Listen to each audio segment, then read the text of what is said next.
முதலாக சபை எப்படி உருவாக்கப்பட்டது என்று சொன்னால், தேவனுடைய கட்டளைக்கு கீழ்ப்படுகிறதினாலே சபை உருவாக்கப்படுகிறது.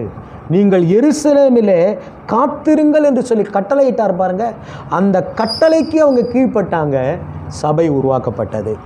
அப்போ சபையானது அது தேவன் கொடுத்த கட்டளைகளுக்காக காத்திருப்பதும் அந்த கட்டளைகளை நிறைவேற்றுகிறதுமாய் இருக்கிறது.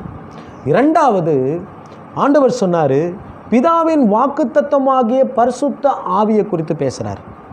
பரிசுத்த ஆவி உங்களிடத்தில் வரும்போது நீங்கள் பலனடைந்து எருசலேமிலும் யூதேயாவிலும் சமரியாவிலும் உலகத்தின் கடைசி பரியந்தம் எனக்கு சாட்சிகளாக இருப்பீர்கள் என்று சொல்லுகிறதை பார்க்கிறோம்.